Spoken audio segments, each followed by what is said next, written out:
इस दुनिया में हर एक का अपना संघर्ष है, हर एक की अपनी कहानी है। अंग्रेजी में एक कहावत है ना कि डोंट जज a book by its cover. इसका सीधा सा मतलब है कि बाहरी आवरण से कभी किसी को आप जान नहीं सकते। उसके लिए आपको गहराई तक जाना होगा और फिर जो कुछ आपके सामने आएगा ना, वो आपके सोचने का नज़रिया बदल के रख देगा। राजस्थान की एक बेटी का दर्द अगर आपने महसूस किया ना, तो आपके पांव तले की जमीन खिसक जाएगी। भला कोई अपनी बेटी के साथ में इतनी ज्यादती कैसे कर सकता है? उसे गिरवी रखा गया, उसे जिस्म फरोशी के धंधे में धकेला गया। देह व्यापार से होने वाली कमाई घर वाले अपनी जेब में रखते गए। 1 साल 2 साल नहीं, सालों साल वो कमाई जेब के अंदर रखते गए। लगातार वो घर वालों के सितम सहती रही, उफ तक नहीं किया। और जब उसने अपना घर बसाने का मौका मिला, उसने जब अपने घर बसाने की सोची, तो यही घर वाले उसके जानी दुश्मन बन गए।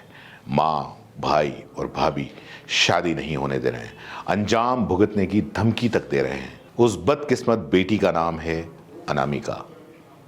ये नाम बदला हुआ है। अनामिका अब पुलिस सुरक्षा में है। बाल कल्याण समिति भी आगे आई है। प्रशासन जल्दी अनामिका के हाथ पीले कराने वाला है।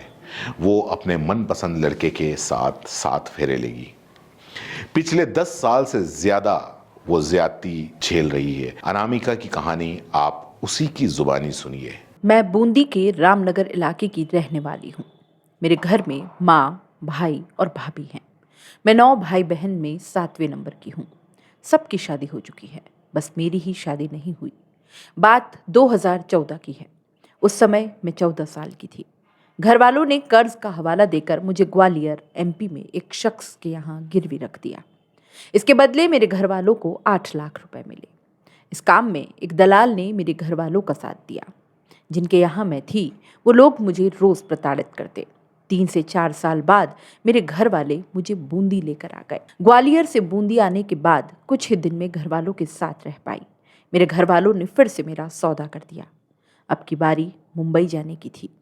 किसी को विश्वास नहीं होगा, पर यह सच है। मेरे ही घर वालों ने मुझे देह व्यापार के दलदल में धकेल दिया था। एक दलाल के माध्यम से मुझे मुंबई भेज दिया गया। मुंबई में मेरे जिस्म का रोज सौदा होता और उससे होने वाली कमाई मेरे घर वालों की जेब में जाती। पिछले 10 साल में मैंने 40 से 50 लाख रुपए घर वालों को दिए हैं। बावजूद इसके घर वालों को शांति नहीं है। देह व्यापार के धंधे के दौरान ही मुझे एक बेटा हुआ है। उसकी उम्र 5 साल है। वो भी मेरे साथ ही रहता है। मैं नहीं होती तो मेरी छोटी बहन को भी घर वाले जिस्म फरोशी के इस धंधे में धकेल देते। घर में इसकी पूरी तैयारी थी, पर मैंने ऐसा होने नहीं दिया। मैंने घर वालों को साफ कह दिया कि कुछ भी हो जाए, छोटी को मुंबई नहीं भेजना, उसके हाथ पीले करना। मुझसे जो भी हो पा रहा मैं कर रही हूँ। इसके बाद उसकी शादी सवाई माधोपुर में कराई गई। मैं मुंबई में अपना जिस्म बेचती रही और घर वालों को पैसे भेजती रही। धीरे धीरे मुंबई में दिन कट रहे थे। धंधे के दलदल में इस तरह मैं धंस गई थी कि निकलना संभव नहीं लग रहा था। फिर एक दिन मेरी मुलाकात मुंबई के ही एक युवक से हुई। धीरे धीरे मैं उसे पसंद करने लगी। उसे भी मैं पसंद थी।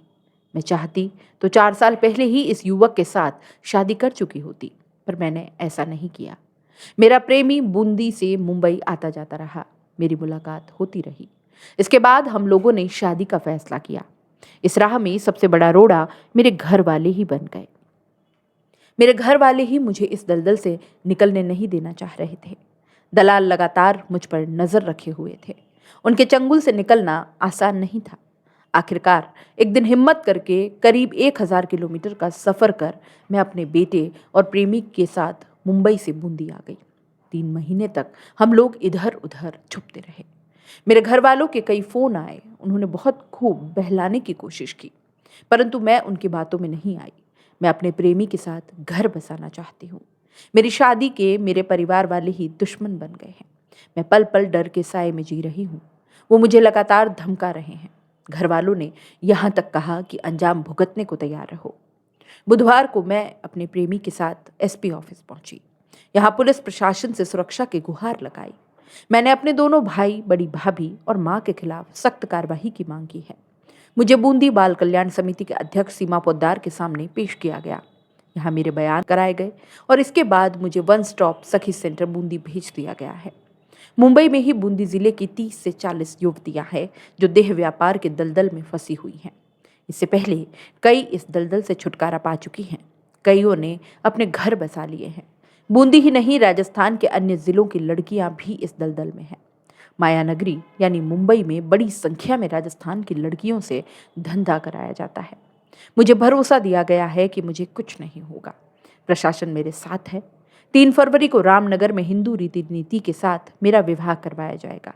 कई सामाजिक संगठन, जनप्रतिनिधि, प्रशासनिक और पुलिस विभाग के अधिकारी इस विवाह के साक्षी बनेंगे। बूंदी कल्याण समिति अध्यक्ष सीमा पोद्दार ने बताया कि एक खास समाज में व्याप्त कुप्रथा के चलते बेटियों को देह व्यापार के दलदल में धकेला जाता है। अब से बेटियां इस शोषण से बाहर आना चाहती हैं। एक अच्छी सोच है। इस समाज की बेटियां देह व्यापार से निकलकर समाज की मुख्य धारा में आना चाहती हैं। समाज के सभी वर्ग मिलकर इसमें सहयोग करेंगे। प्रशासन और पुलिस इसके साथ खड़ी है। दोनों शादी करना चाहते हैं। 3 फरवरी को विवाह करवाया जाएगा। बूंदी पुलिस अधीक्षक जय यादव कहते हैं कि युवती देह व्यापार के दलदल से निकलना चाहती है। पीड़िता को पूरी तरह से सुरक्षा दी जाएगी। सामाजिक कुरीतियों को खत्म करने के प्रयास लगातार जारी रहेंगे। अब बताइए, क्या ये बेटी गलत है या परिवार जिसने इस दलदल में इसे धकेल दिया? क्या इससे परिवार वालों को सजा नहीं होनी चाहिए? क्या अनामिका को घर बसाने का कोई अधिकार नहीं है? आप क्या सोचते हैं इस बारे में? नीचे कमेंट बॉक्स में कमेंट जरूर लिखें और जाते जाते चैनल को सब्सक्राइब जरूर करें। धन्यवाद।